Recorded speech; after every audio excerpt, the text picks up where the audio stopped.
video, I'm going to talk about correlation and correlation coefficient. When we collect data, we often do not just collect data on one variable. So for example, if we are interested in how students in a class does in math, we may collect data on algebra test scores as well as geometry test scores. We may measure the heights and weights of 1-year-old babies. If we're in a farm, we may measure the amount of milk produced and the number of cows in the farm. We may measure yesterday's temperature and today's temperature.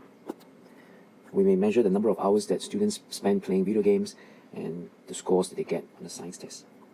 So very often, variables are correlated, meaning that they are related in some way. And so knowing the values of one variable can tell me something about the values of another variable. So this is like the opposite of independence. In independence, we say that one variable tells me nothing about another variable. So when variables are correlated, they are not independent.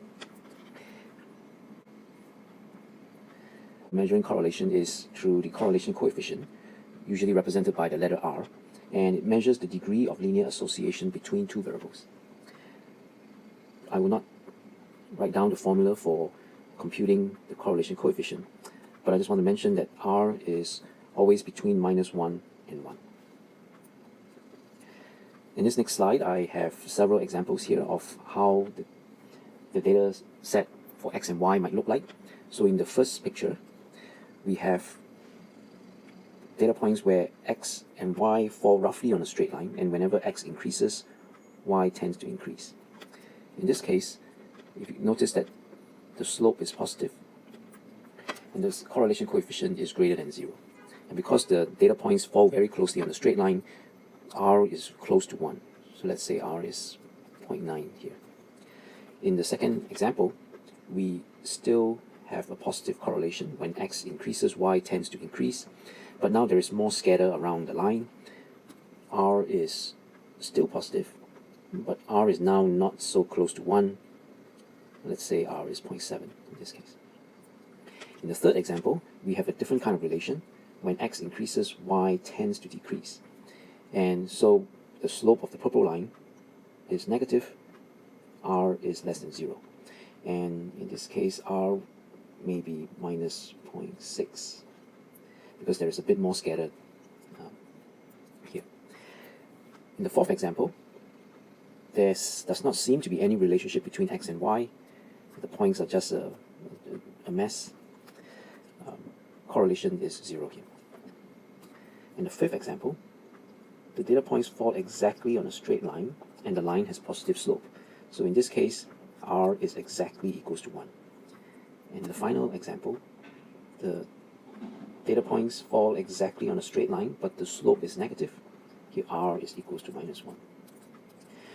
So these 6 cases roughly cover most of the situations that you may find. So R is +1 or -1 if the data points fall exactly on a straight line, +1 if the slope is positive, -1 if the slope is negative. In real life, this doesn't usually happen. Correlation, or R, is equals to 0 if there is no relationship between X and Y, and the stronger the linear relationship between X and Y, the closer the value of R is to 1. It's important to note that correlation coefficient measures linear association. And so here I have 2 examples where it is not very meaningful to talk about correlation coefficient. In the first example on the left, all the data points fall on the left over here, except for one data point on the right. If we imagine a straight line passing through the data, it may look something like that. And if we were to compute the correlation coefficient, we might get something like 0.7.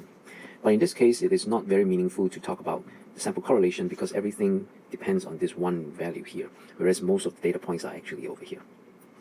In the other example, I've drawn the data points such that they fall exactly on a parabola. And so if we look at the scatter plot, we know that it is not a linear relationship, but if we try to fit a line anyway, we may get something like that. And so in this case, R is again 0.7 or around there, but this value again is quite meaningless because if we look at the scatter plot, we see that it actually is exactly a parabola. And so it's important to remember that correlation coefficient measures linear association, and usually we should also take a look at the scatter plot to see whether there is indeed a linear relationship, so that the correlation coefficient that we measure is meaningful. The other thing to remember is that correlation does not imply causation. Here I have two examples. Suppose we collect data on the number of genes, number of pairs of genes, and number of pairs of shoes that a group of teenagers own. We may find that teenagers with many pairs of genes tend to have many pairs of shoes, but this is merely correlation, it is not causation. By changing the number of pairs of genes do not change the number of pairs of shoes. If we go to a park and count the number of birds and the number of squirrels that we see, we may find that whenever we see many birds, we see many squirrels, and whenever we see very few birds, we see very few squirrels. But that does not mean that the number of squirrels causes or affects the number of birds. This is just because of the weather. If it's springtime, there are many birds and many squirrels. If it's wintertime, there are few birds and few squirrels. And so there is correlation between the two numbers, but it does not mean that there is causation between the two variables. So that's all about correlation and correlation coefficient. I hope this is helpful. Thanks for watching.